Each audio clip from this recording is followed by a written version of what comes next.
Paz e graça, igreja. Bom dia, queridos irmãos. Estamos aqui de volta, não com a mesma recorrência de antes, mas estamos aqui retornando às nossas aulas, né? Vamos falar hoje sobre os 10 mandamentos que fazem parte do capítulo 7º da nossa lição da revista trimestral, que é sobre o livro de Êxodo, né? Mas o que são os 10 mandamentos? 10 mandamentos, também chamado de decálogo, né? Decálogo vem do grego dekalogoi, que significa 10 palavras. São um conjunto de formulações, regras, imperativos dados por Deus a Israel, pela mediação de Moisés, né? Essas leis, elas fazem parte de um sistema maior de legalidade. Vamos pensar assim, que os 10 mandamentos é uma parte apenas de um conjunto maior de legalidade, que é composta por leis morais, leis cíveis e leis cerimoniais, né? As leis morais, né, compõem os 10 mandamentos. As leis cíveis são aquelas leis que dizem respeito à vida cotidiana do povo hebreu, e as leis cerimoniais, que estão ali em Levítico de 11 a 25, diz respeito ao código de santidade, são leis relacionadas ao culto. Eu vou comentar cada uma delas, né? É preciso que nós entendamos que se nós estamos diante de 10 mandamentos, os irmãos precisam compreender que não existe só esses 10 mandamentos. No corpo de toda essa legalidade que eu falei, existem 613 mandamentos, né?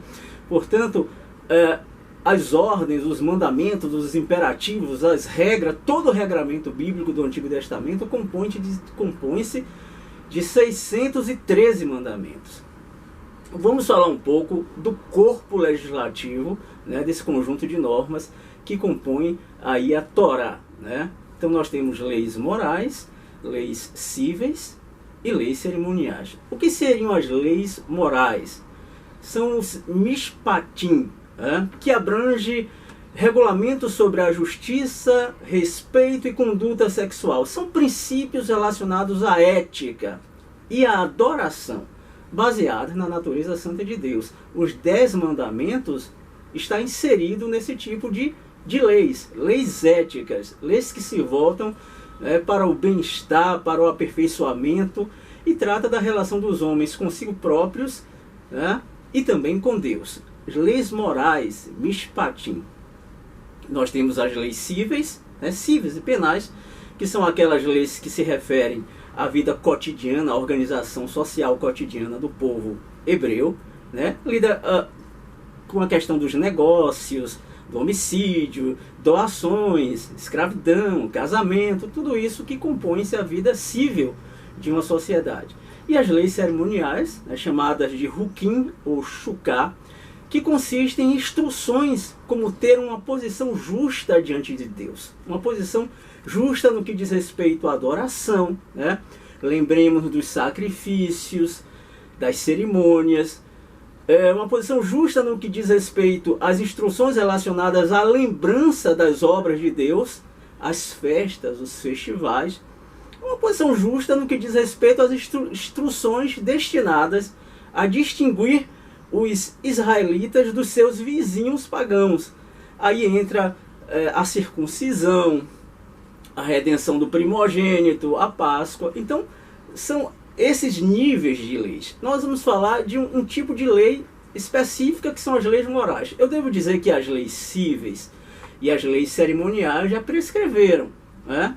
Porque as leis cíveis diz respeito a um contexto histórico, concreto, de como a sociedade se organiza juridicamente. Então, evidentemente que já prescreveu, não são mais aplicáveis aos dias atuais, nem em Israel na atualidade. As leis cerimoniais, muito menos, porque estavam relacionadas à vida do templo, e o templo já não mais existe. Mas as leis morais, elas são eternas, né? Elas são imutáveis, porque diz respeito à relação do homem com Deus e com os outros seres humanos. Vejam, esses 10 mandamentos, o decálogo, são formulações breves, são formulações que são fáceis de memorizar e de ensinar. elas realmente foram ensinadas, memorizadas. E nós mesmos, em nossas infâncias, seja na escola dominical, seja em casa, nós fomos treinados a memorizar os 10 mandamentos. Eles são acessíveis à memória. E era assim que eles eram transmitidos de geração em geração. Eles se compõem de duas partes, né? Uma parte são regras relacionadas a Deus e a outra parte, regras relacionadas aos seres humanos. A primeira parte são os 5 primeiros mandamentos e a segunda parte, as regras relacionadas à convivência humana, né? São regras que vão do versículo 6 ao versículo 10, né? Ou melhor, que são os mandamentos 6 a 10. Então os 5 primeiros mandamentos é uma relação do homem com Deus. E os outros 5 são relacionados à convivência humana. Tá? Agora, vamos pensar aqui. Essas regras, esses imperativos que foram dados por Deus, pela mediação de Moshe, eles foram estabelecidos com um propósito. E o propósito é claro, lá em Êxodo 19:6.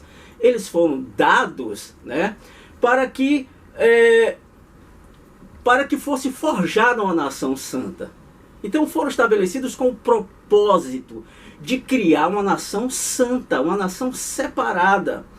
O texto bíblico nos diz que nos fala que 600 mil homens cruzaram o Mar Vermelho para o Sinai, né? Mas não faz menção às mulheres, não faz menção às crianças, não faz menção aos idosos. Portanto, os estudiosos acreditam que ali haviam 3 milhões de seres humanos. Pensem, irmãos, 3 milhões de seres humanos ali naquele deserto do Sinai, né? Veja que é uma multidão. Então, aliás, 3 milhões, diz os estudiosos, equivalia a toda a população do Egito naquela época. Tá? Então havia sim uma necessidade de ordenar aquela sociedade. O que é que nós tínhamos ali? Nós tínhamos ali uma população, mas nós não tínhamos um povo. Qual é a diferença entre população e povo? População é um conglomerado de indivíduos estatisticamente considerados num dado momento. Então, assim, é um ajuntamento de pessoas, mas ali não é um povo. Nós podemos ter hoje no Brasil milhões de pessoas, né, estrangeiras que não são naturalizadas, que estão aqui de passagem, ou que trabalham aqui, depois voltarão para os seus países de origem, ou estão aqui na condição de turista, fazem parte da população brasileira, mas não do povo brasileiro. Então a gente precisa discernir que povo é mais importante do que população, tá? Povo é o grupo social organizado, ou seja, uma coletividade de cidadãos ligados por laços de tradição, idioma e religião, que implica a ideia de cidadania.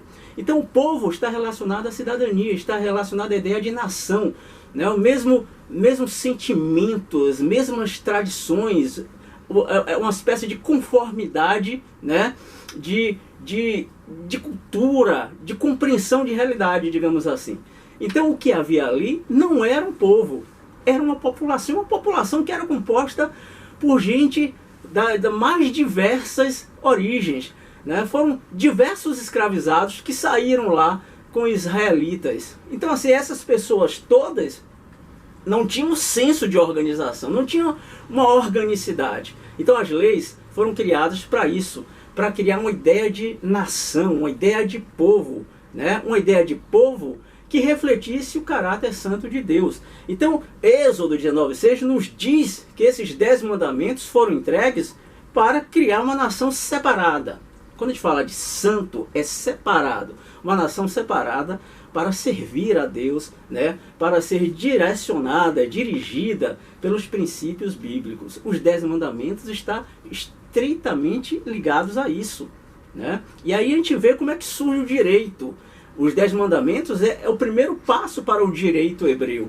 A gente entende então que era necessário ordenar porque aquela situação caótica pedia o estabelecimento da lei e do direito, né? O direito, que é a ordenação da conduta humana em sociedade, por meio de leis, de regras coercitivamente impostas e garantidas por um sistema de sanção. Então, a padronização do comportamento humano na sociedade por meio de leis, tá certo? Que são impostas por meio, né, que são impostas por força de uma coercibilidade, de uma força juridicamente organizada. Então, essas leis, os 10 mandamentos, o decálogo, veio para isso, para padronizar comportamento sob a perspectiva de Deus. É aí que começa o direito bíblico, é aí que começa, né, os caminhos para tornar Israel uma nação separada, uma nação santa. Vamos então, no mesmo espírito aqui da revista, comentar esses 10 mandamentos e extrair as implicações éticas. Quais são os 10 mandamentos? Está lá em Êxodo 20, eu vou lê-los aqui, né? Não todo o texto, mas esses 10 regramentos, de maneira sucinta. Tá? O primeiro deles se encontra no versículo 3. Não tenha outros deuses diante de mim. O segundo mandamento está no versículo 4. Não faça para você imagem de escultura. O terceiro mandamento está no versículo 7. Não tome o nome do Senhor, seu Deus, em vão. O quarto mandamento está no versículo 8. Lembre-se do dia de sábado para o santificar. O quinto mandamento está no versículo 12. Honre o seu pai e a sua mãe. O sexto mandamento está no versículo 13. Não mate. O sétimo mandamento está no versículo 14. Não cometa adultério. O oitavo mandamento está no versículo 15. Não furte. O nono mandamento está no versículo 16. Não dê falso testemunho contra o seu próximo. E o 10º mandamento está no versículo 17. Não cobice, né, coisa alguma que pertença ao seu próximo. Mulher, servo, serva, boi, jumento, enfim. São esses mandamentos, são esses misvô, né? E nós iremos comentá-los, cada um deles, extraindo aqui as implicações éticas. Primeiro mandamento: não tenha outros deuses diante de mim. Começa assim, na verdade, né? Então Deus falou todas estas palavras: eu sou o Senhor, seu Deus, que eu tirei da terra do Egito, da casa da servidão. Não tenha outros deuses diante de mim, né? Versículo 2 diz aqui assim: eu sou o Senhor, o teu Deus, que te tirei da terra do Egito, da casa da servidão, né? No hebraico está assim: eu mesmo, Yahweh, é o tetragrama, IHVH, teu Elohim, que te fiz sair da terra de Misraim, da casa dos servos. Esse eu mesmo, Yahweh, se é assim que se pronuncia, muito provavelmente, teu Elohim, que te fiz sair da terra de Misraim, né? Eu mesmo, Yahweh, ou eu mesmo, o Senhor, exprime a vontade do Eterno, que é a origem e o fim de toda a realidade. Ele é ele é único, é inefável, né? É a origem de toda a vida, da paz, da justiça, do amor, né? Ele é o único, não há outros deuses além dele. O que nós temos além dele, o que nós temos que é fruto da vontade dele, eu mesmo, é a natureza, são as forças impessoais que regem, né, o mecanismo do cosmos. Portanto, aqueles antigos e até nos dias atuais, muitas coletividades adoram as forças impessoais da natureza, adoram os astros, né? Adoram rios, mares, enfim. O que acontece é que não há outra divindade além dele. E ele se manifesta na sua própria vontade. E ele está dizendo aqui: foi eu quem tirou vocês da casa do Egito, da terra da servidão. Eu mesmo. E eu realizo a minha vontade. Então o único que tem esse condão, esse poder para realizar a sua vontade, que exprime o seu ser de maneira divina, é o próprio Deus. Por isso que ele é único, né? Ele é a origem de toda a paz. Quem quer ter paz, quem quer sentir, né, ter um sentimento de justiça, e quem quer amar, né, quem quer ter vida plena, só pode tê-la a partir dele, né? Ele que é o único, o inefável. É por isso que na confissão de fé de Israel, que se fundamenta lá em Deuteronômio, eles dizem Shema Israel, Hashem Eloheinu, Hashem Errad, né? Hashem Errad, o Senhor é um, o Senhor é único. Não existe mais deuses além do Senhor. Portanto, ter outros deuses é estar fora da realidade, é estar no vazio, é estar no engano, é estar na alienação, é estar no entorpecimento, é estar no não ser, no vazio, como eu disse. Porque a vida, a plenitude da vida, da existência, é Ele. Louvado seja Ele. Agora, quais são as implicações éticas desse primeiro mandamento? Deus é único no universo, isso nós sabemos. Mas também, né, o ser humano, cada um de nós é único também no universo e é responsável pelos seus atos. Não existe dois, né, seres humanos iguais. Ainda que eles sejam gêmeos, univitelinos, eles são diferentes. Cada ser humano é individual, é diferente, é único, e cada ser humano é responsável pelos seus atos diante de Deus e diante dos outros. O segundo mandamento é esse: não faça para você imagem de escultura, né? Por que não fazer imagem de escultura? Deus está dizendo, está se revelando. Ele está dizendo, não faça imagem de escultura para mim, né? E muito menos imagem de escultura para outros deuses ou para outros entes que vocês reputem como deuses, tá? Deus, ele é invisível, ele é transcendente. Nós somos contingentes, mas Deus, ele é transcendente, né? Por que contingente? Porque nós existimos na dependência de outro. Mas Deus não, ele existe por si mesmo. E ele é transcendente, ele transcende essa realidade, né? Deus, ele é invisível, transcendente, não se pode representar seu rosto. Daí a interdição de uma representação pintada ou esculpida do real de Deus. Uma vez que, em realidade, o eterno, ele é inefável, né? Ele não é passível de ser mensurado, né? Não é passível de ser tocado, ele não é passível de ser visto com esses olhos humanos, tá certo? Portanto, não cabe fazer nenhuma escultura que represente o ser de Deus. E ainda fala mais, não adore essas coisas. Uma outra versão diz assim, não te prosternarás diante delas e não as servirás. Isso é uma consequência lógica. Se não é possível fazer nenhuma imagem representativa dele, né?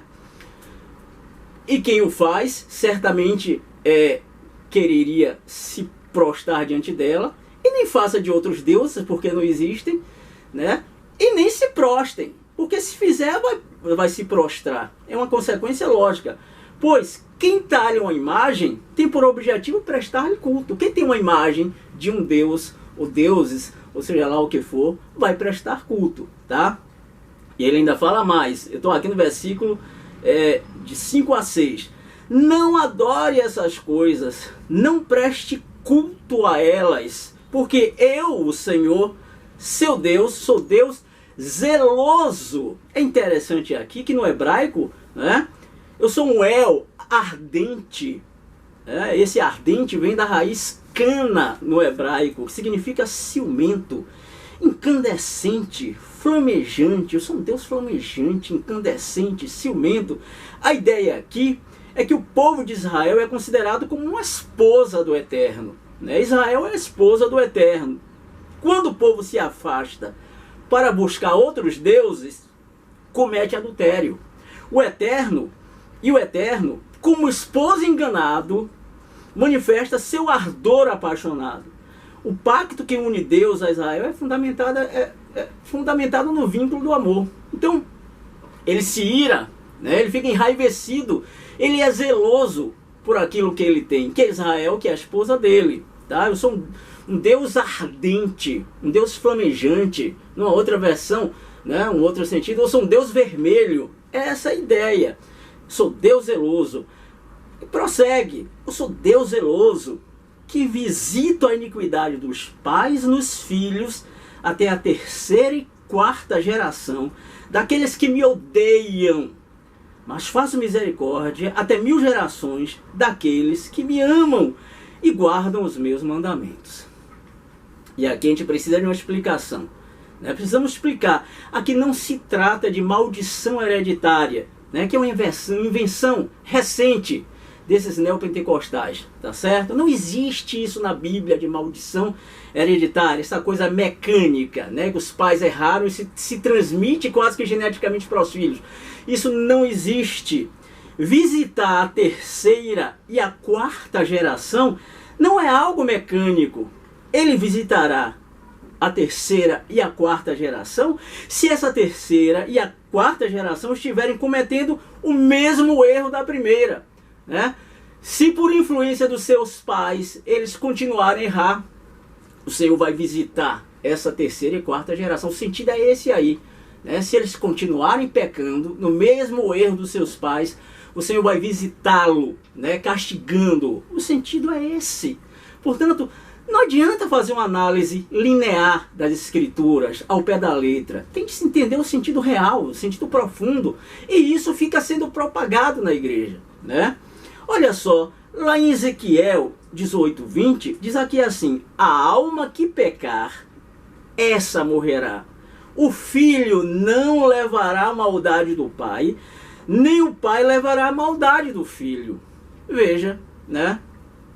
Tem mais Jeremias 31:29-30, diz assim: assim, naquela época, não mais se dirá, os pais comeram uvas verdes, e os filhos, e os dentes dos filhos se embotaram.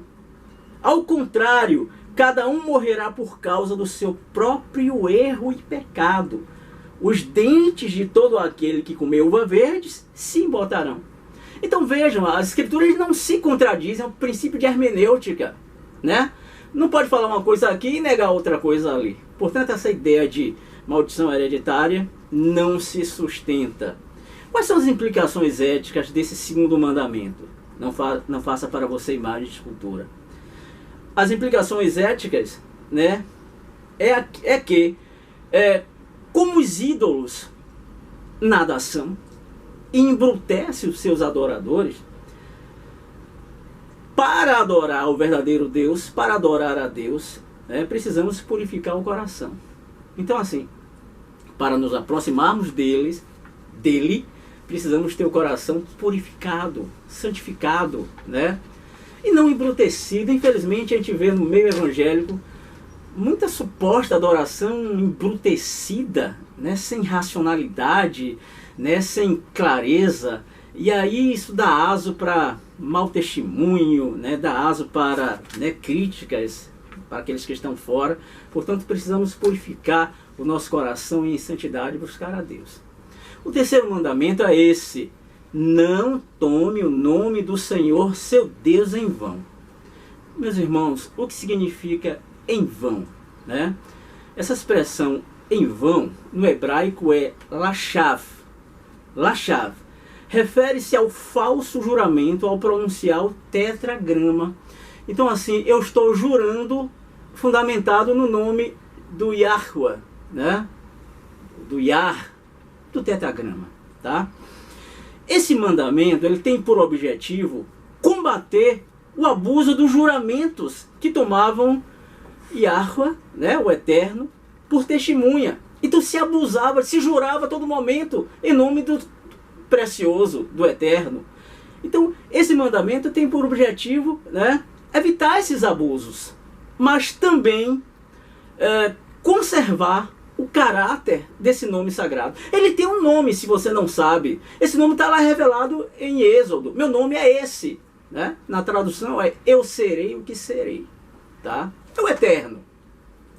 que a gente chama de eterno. Acontece que nesse afã de conservar o caráter sagrado do nome inefável, os judeus eles exageraram nesse cuidado, né? Porque eles deixaram de pronunciar o santo nome.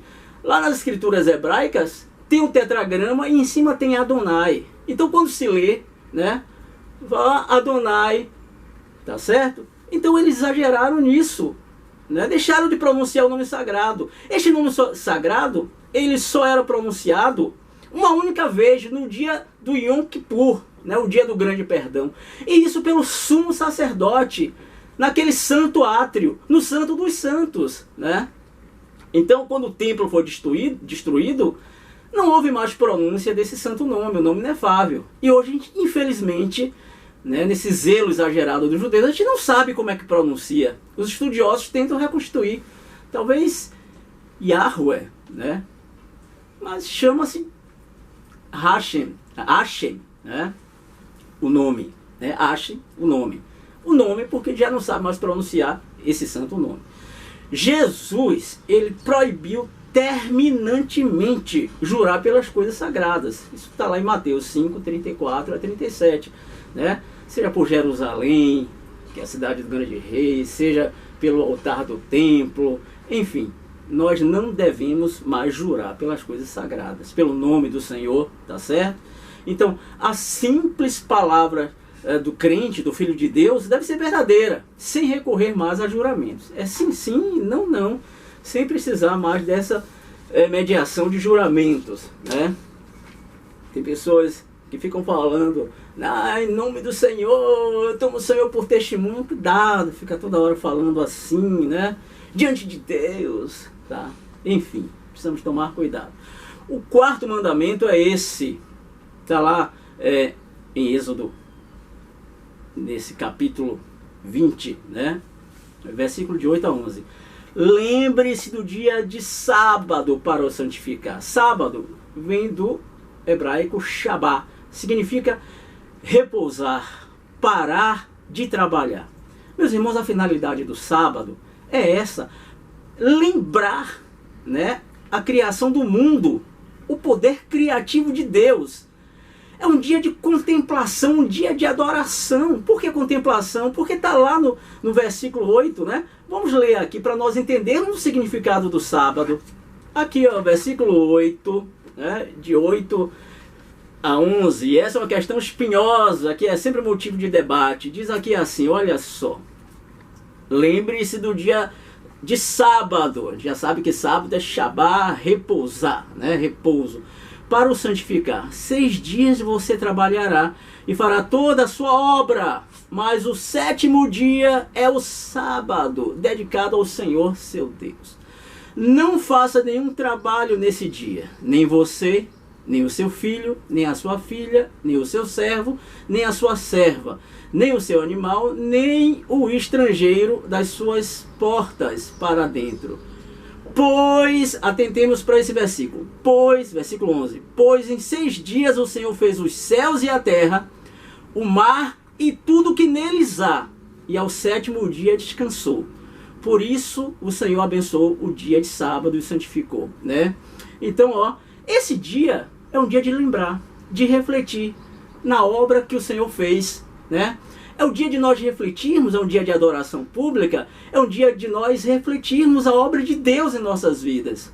O sentido do sábado é que os hebreus parassem e meditassem, né? Porque ele trabalhou em 6 dias, né? Trabalhou metaforicamente, no 7º dia ele descansou de toda a obra criada. Então é um dia para nós nos lembrarmos da criação, do poder criativo de Deus, né? Mas também Deuteronômio 15 nos diz que o sábado foi criado também, né? Para lembrar também, recordar da libertação da escravidão. Então é um dia santo, é um dia que nós precisamos parar para descansar do nosso trabalho físico, descansar das nossas atividades, mas de lembrar do poder criativo de Deus em nossas vidas e também, né, do poder salvador soteriológico em nossas vidas. Nós todos somos livres de uma escravidão do pecado. Agora, os cristãos não são obrigados a guardar o sábado. Lembre-se que eu falei para vocês logo no início que essas regras elas foram criadas para dar um contorno de nação, de um povo, e um povo santo, tá? Então é direcionada para os hebreus. Mas eu também disse que essas regras, essas leis éticas, elas são imutáveis, né? Elas não mudam. Então, como é que a gente precisa encarar o sábado? O sábado, né, no sentido do sétimo dia, é obrigatório para o judeu, mas não para o cristão, né? Na literalidade, sétimo, depois do sexto, né? Depois da sexta, o sábado, tá certo? Os cristãos não são obrigados a guardar o sábado. O sábado era um mandamento para os israelitas. O Novo Testamento não diz que precisamos guardar o sábado. Os apóstolos, né? Pelas seguintes razões. Primeiro, os apóstolos, eles deixaram cada um seguir sua consciência sobre guardar ou não o sábado. Você vai ver quando Tiago, ele fala lá, né, para Paulo, para Barnabé, naquilo que era necessário para os gentios fazerem. Eles não queriam sobrecarregar os gentios, e aqui nós temos o livro de Atos, no capítulo 15, né, no versículo 19, olha o que os apóstolos dizem a Paulo e Barnabé. Por isso julgo que não devemos perturbar aqueles que entre os gentios se convertem a Deus, mas escrever-lhes que se abstenham das contaminações dos ídolos, bem como da imoralidade sexual, da carne de animais sufocados e do sangue, né? Porque Moisés tem em cada cidade, desde tempos antigos, os que pregam na sinagoga, onde é lido todos os sábados. Então aqui, quais são as prescrições que os gentios precisam seguir, né? Apenas abster-se da contaminação dos ídolos, da imoralidade sexual, da carne de animais sufocados e do sangue, tá? Então não faz-se nenhuma menção ao sábado. O sábado não é uma prescrição para os cristãos, mas para os hebreus, para os judeus, tá certo? Para o Novo Testamento, o dia de sábado em si, o dia em si, não tem nenhum valor especial, mas aquilo que ele representa, que é muito importante, que é o que sábado representa, um dia de descanso, um dia de lembrar a ação criativa de Deus, um dia de lembrar a nossa libertação. Então, o nosso sábado passou a ser o domingo. Por quê? Porque a cristandade, né, a igreja primitiva, passou a guardar, né, a reunir-se no primeiro dia da ressurreição. E aí nós criamos essa praxis, essa prática, né, de guardar o domingo. Mas o apóstolo Paulo vai nos dizer que cada um deve seguir a sua consciência, tá certo? O critério é a consciência de cada um. Olha que Paulo nos fala em Romanos 14, né? Romanos 14, olha o que ele nos diz aqui. Romanos 14, 5. Alguns pensam que certos dias são mais importantes do que os demais, mas outros pensam que todos os dias são iguais. Cada um tem a opinião bem definida em sua própria mente. Quem pensa que certos dias são mais importantes, faz isso para o Senhor. Se você guarda o sábado, faz isso para o Senhor. Se você guarda o domingo, faz isso para o Senhor. Não importa. Você tem de separar um dia, né, para descansar, para adorar o Senhor, para lembrar das grandes coisas que o Senhor tem feito, né, na sua vida. O sentido do sábado é esse, descanso, parar, tá? Então a prescrição para o cristão é essa, a sua consciência. Se você quiser guardar o sábado, guarde. Se quiser guardar o domingo, guarde. É a sua consciência. E tem mais. Colossenses 2, 16 e 17 nos diz que nós precisamos respeitar a decisão de outros cristãos. Nós não podemos julgar as opções, as escolhas de outros cristãos, né, que optaram pelo dia de sábado ou pelo dia do domingo. Então cada um segue a sua consciência e cada um respeita, né, a decisão dos outros. Romanos 14 e 2 Colossenses 2, 16 a 17. Quais são as implicações éticas que nós podemos extrair desse quarto mandamento? É essa: o dia separado para servir a Deus pode e deve ser também um dia empregado para fazer o benefício ao próximo, tá? O benefício ao próximo. Então esse dia é um dia também de não apenas contemplar, mas um dia de agir em favor do próximo. O quinto mandamento: honre o seu pai e a sua mãe. Queridos, no hebraico, né, não é nem honrar, é glorificar. Tá certo? A expressão lá é kabed, ou kaved. Significa glorificar pai e mãe. O que é glorificar? Né? A gente usa a expressão glorificar para Deus Todo-Poderoso. Mas a expressão correta não é honrar, é glorificar o pai e a mãe. Glorificar implica em estima, em afeição, mas sobretudo em obediência e respeito. Eu vou dizer uma coisa para vocês. Tem muitos filhos que não amam seus pais, né? Também por uma série de razões. Mas apesar de não sentir aquele sentimento afetivo, pode haver, né? É horrível que haja isso. Você precisa respeitar o seu pai e sua mãe, tá certo? Respeitar ou glorificar implica em reconhecer o peso de uma pessoa. Essa expressão kabed, ou kaved, significa em reconhecer o peso, né? O peso de uma realidade que uma pessoa tem. Dar peso a alguém é reconhecer a sua realidade. Portanto, a ordem de dar peso ao pai e à mãe insere o homem em sua realidade própria, o reconduz às origens do seu ser particular. O seu ser particular tem uma origem, e você precisa entender o peso dessa realidade que aquele homem e aquela mulher representa para vocês. Então, diante deles, você deve glorificá-lo, né? Aliás, é um mandamento que segue com promessa para que os seus dias se prolonguem na terra. A ideia é magnífica, porque os pais acabam sendo representantes de Deus na terra, tá certo?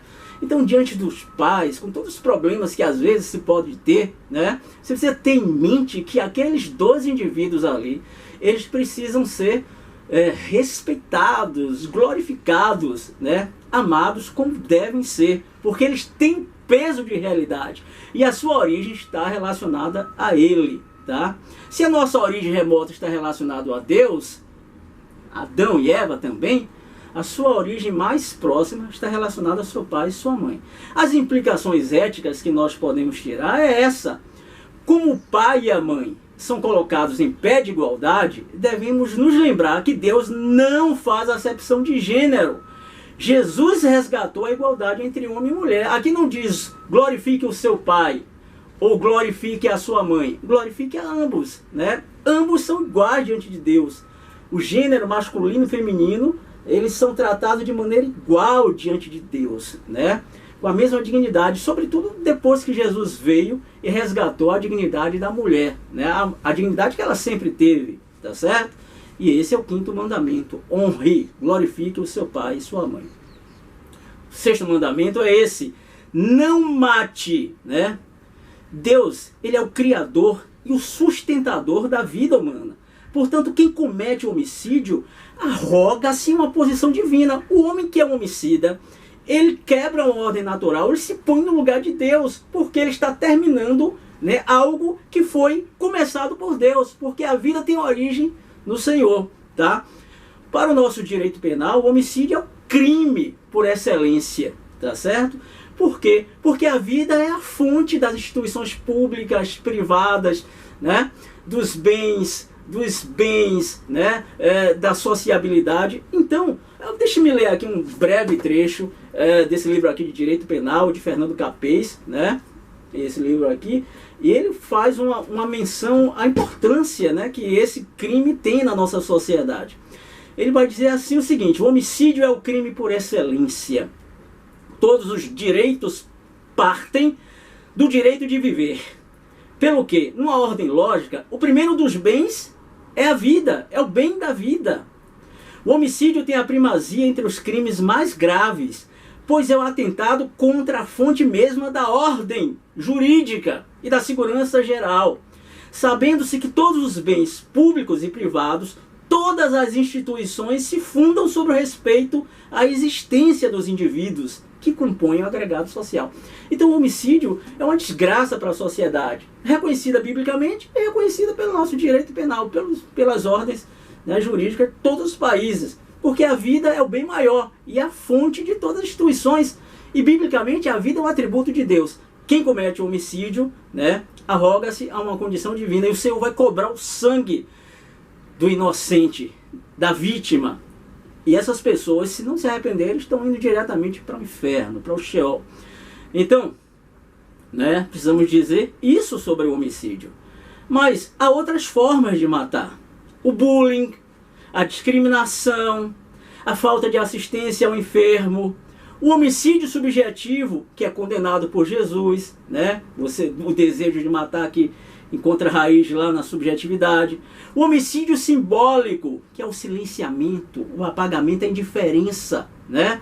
Você desconsiderar os outros, não pôr relevo à presença do seu próximo, silenciar a importância dele, a importância histórica até.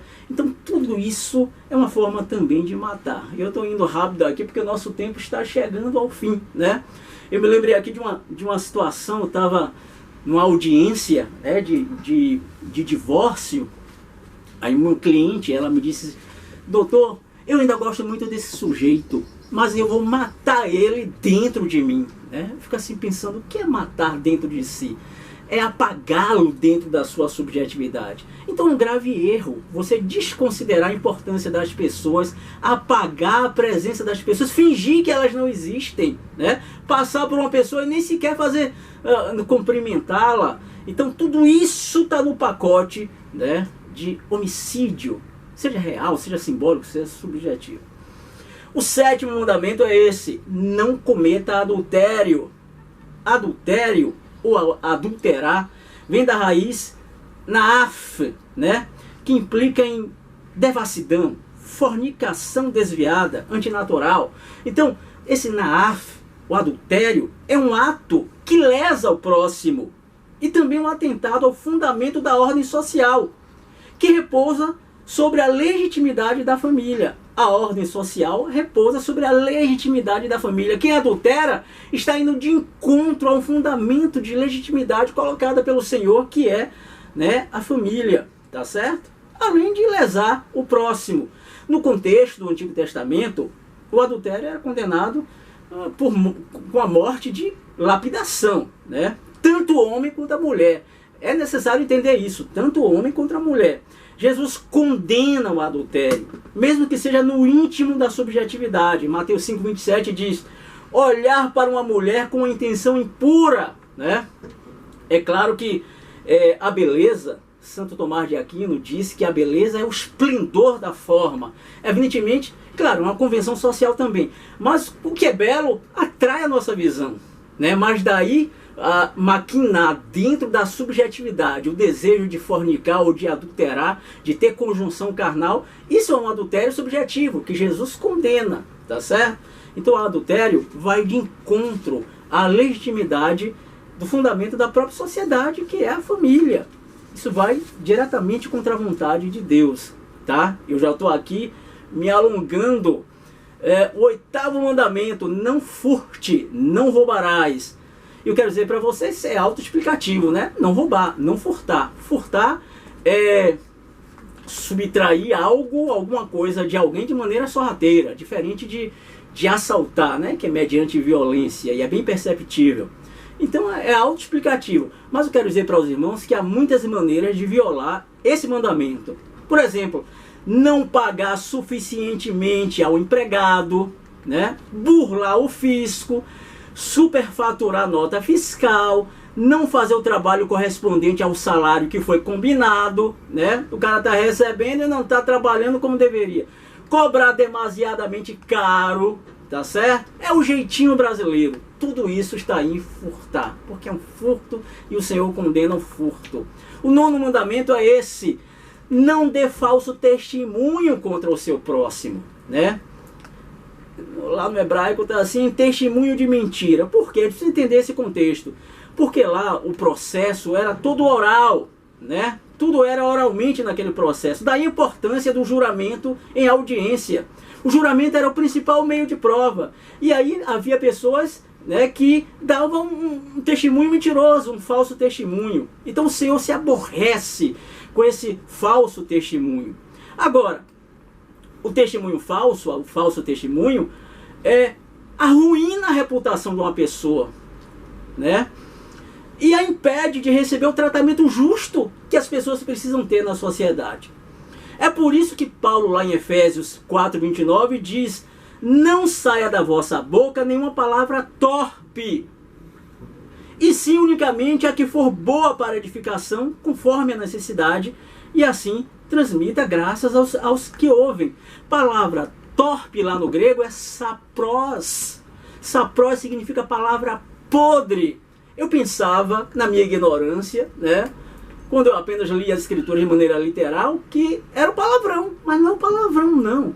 Palavrão é uma palavra torpe, mas o sentido aqui é a palavra podre, é aquela palavra que mina, né, a pessoa, é aquela palavra que tem como objetivo mitigar a importância de uma pessoa, que vai pela fofoca. Cuidado, irmãos, não podemos fofocar, não podemos ficar falando mal dos outros, né? Não podemos ficar transmitindo fake news, porque a imagem do outro, isso é um crime contra a imagem do outro, contra a honra do outro, né? Acaba destruindo as pessoas caem em prostração, pessoas até se suicidam por causa de palavras maldosas, né? Me esqueci aqui o termo, hate, é um termo em inglês, né? Palavra de ódio, tá certo? Quanto mais no nosso meio cristão. Então a gente não pode, né, dar um testemunho falso como esse, que destrói a imagem do outro. As implicações éticas são essas, ou melhor, é essa. Não existe mentira piedosa, nem mentira útil. Então cuidado com o que você está transmitindo aí, né, para os outros.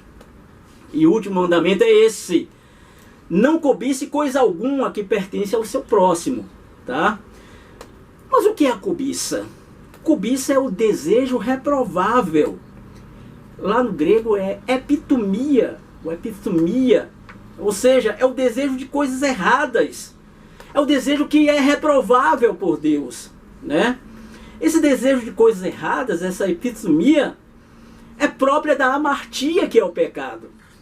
Quem comete epitomia, né, que é a cobiça, está em anomia. Anomia é a ausência de lei, pois coloca a obediência que é devida a Deus e os deveres para com os homens e para com a sociedade em segundo plano, né? Então coloca o eu no lugar de Deus e dos outros. Só gira em torno do seu próprio umbigo. Anomia. Então a anomia está ligada à cobiça, né? A cobiça é o desejo. Desejar uma coisa boa, não tenha dúvida que não deseja cai em prostração. Nós somos seres desejantes, mas desejar o que vai de encontro à vontade de Deus é cobiça, tá? E a cobiça implica sempre na amartia, no pecado, né? Na anomia da ausência de lei, e né, um pecado, tá certo? Quais as implicações éticas? O desejo é algo bom, que movimenta a vida. Pessoa sem desejo está morta, sem desejo está morta. Mas quando é reprovável, é ponto de partida de muitos pecados contra Deus e os homens. Eu encerro aqui e abençoo vocês todos, pedindo a Deus que dirija os vossos caminhos e vos robusteça com a força que vem do trono. Amém.